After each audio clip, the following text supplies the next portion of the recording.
Space, the final frontier. This is the story of the students of Jackson Middle School and their amazing astro-minded teacher, Mrs. D. McLellan, and her star-struck class as they boldly go beyond the earthly confines of our planet. We're here at Jackson Middle School in Champlin, Minnesota, exploring one of the coolest classes in the entire Midwest. Anybody here been in space? One person? Well, actually the answer is we've all been in space. Because we are all traveling on this planet right here, the Earth, and we are traveling through space. So This is Jackson Middle School in Champlin, Minnesota, and that is Dee McLellan. And it is safe to say that Dee has her students' heads in the clouds. They come out and they go, this is the coolest thing. And they also say, this is my favorite place to go. So when they say things like that, you know that it's something they're learning, and they're learning because it's interesting. And the missions that went to the moon are called the Apollo missions. This class has the unique opportunity to learn about our solar system and beyond, with a state-of-the-art facility that allows all of its students to get a front-row view of the heavens.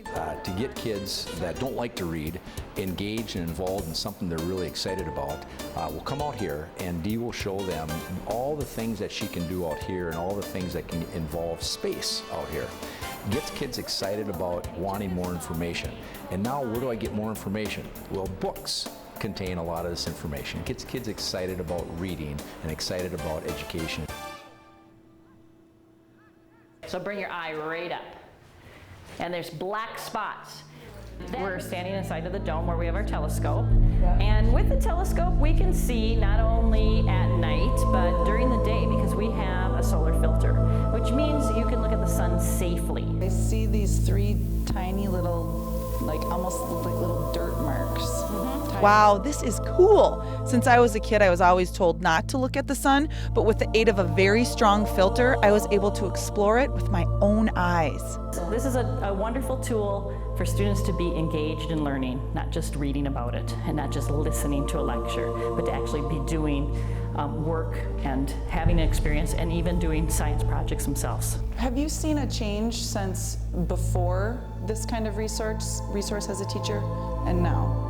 Well, I've been a teacher for quite a few years, and I've always wanted in my classroom to give students current experiences and connect them with the real world, to give them a reason to study.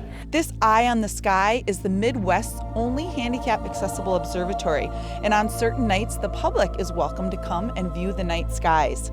The Anoka-Hennepin School District in Minnesota is one of only a handful in the country that can boast of having both an observatory and a planetarium. So to have unique facilities like the observatory gives us an opportunity to market our school, to bring kids from other communities in, and maybe we can keep them as our students. Dee's classroom is full of actual space-related artifacts, many on loan from NASA. And speaking of NASA, I'm actually what's called a solar system educator, which means that I go to train with NASA on some of their different missions, especially their robotic missions. And then what I do is I turn around and not only use that here at the observatory and in the classroom, but I teach other teachers how to use it in their classrooms. And then we have another one here. This one is called a breccia. also on loan from NASA, are actual moon rocks gathered by the Apollo astronauts back in the early 70s. The moon rocks are one of our national treasures. And there's 6 samples. 3 of them are rock samples, and 3 of them are lunar surface, like we'd call them dust samples. The technical name is regolith. What we've learned about is composition of the moon, and there's actually one of the rocks here, it's a basalt.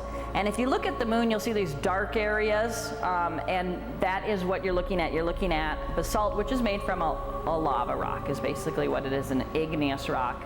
Came from lava flows. Apollo 16. Dee is so excited to see the kids so excited. There is so much to learn about our solar system and our galaxy. And Jackson Middle School and Dee McLellan have taken on this lofty mission. And if Captain Kirk turns out to be right and space really is our final frontier, then these 6th through 8th graders could be the next wave of space pioneers. When we come back, oh, there's nothing like a day out in the field or on the water looking for ducks in North Dakota. Stay with us. For more information on Life to the Max, go to our website at lifetothemax.tv.